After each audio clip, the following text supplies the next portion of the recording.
Otep à tous, bien-aimés frères et sœurs. Le pape rentre dans la danse. Le pape maintenant fait la politique internationale.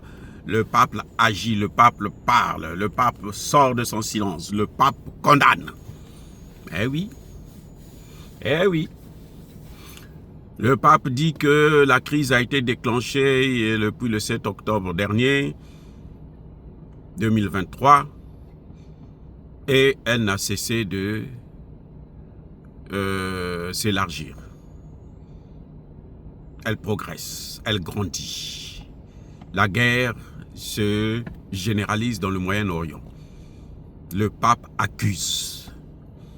Cette fois-ci, c'est pas nous. Cette fois-ci, c'est pas nous. Nous ne sommes pour rien. C'est le pape qui dit que les puissances occidentales sont responsables. Les institutions internationales, l'ONU est responsable. Il devrait avoir honte parce que le pape parle de incapacité honteuse. Incapacité honteuse. Il devrait avoir honte de l'échec de la politique internationale. C'est pas nous qui parlons, c'est le pape qui est en train de dire. Pour le pape, cette guerre au Moyen-Orient devrait être déjà arrêtée. Vous savez que le pape avait déjà condamné les Occidentaux dans la guerre en Ukraine, en précisant que c'est parce qu'eux ils donnent des armes qu'on en est arrivé là. Eh oui, le pape l'avait déjà dit. Donc ce n'est pas nouveau. En ce qui concerne le Moyen-Orient, c'est la première fois que le pape en parle. Et il pointe du doigt les responsables.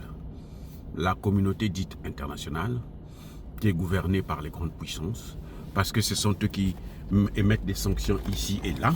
Ce sont eux qui emploient des armes, qui font des guerres par procuration, quand eux-mêmes ils ne peuvent pas la faire pour des raisons morales. Ils font ça par procuration, comme on le voit aujourd'hui en Israël. La guerre en Israël, c'est la volonté des États-Unis qui veulent le contrôle du Proche-Orient.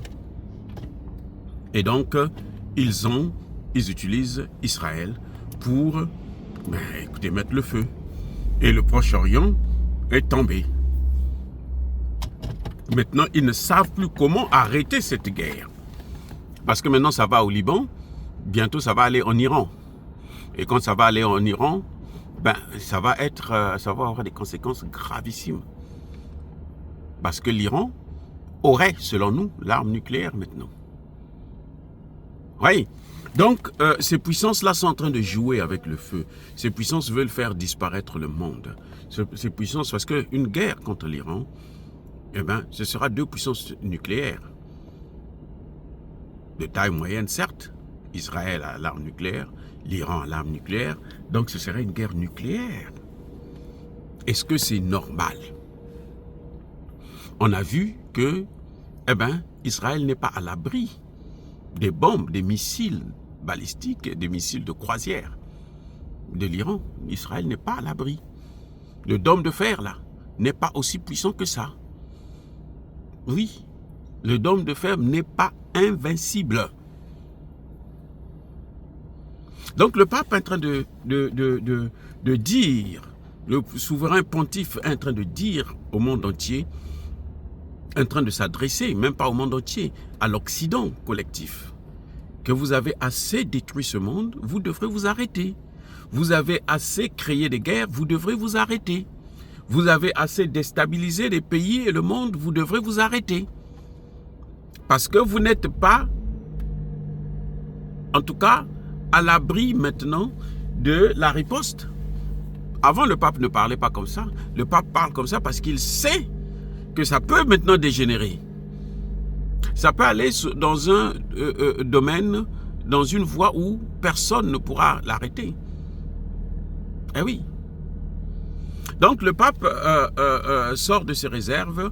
Le pape fait maintenant la politique à haute tension et il dit ce qu'il pense parce que justement ça devrait s'arrêter maintenant. Oh, bien-aimés frères et sœurs, quand nous vous disions que l'Organisation des Nations Unies c'est une institution à refaire. Hein?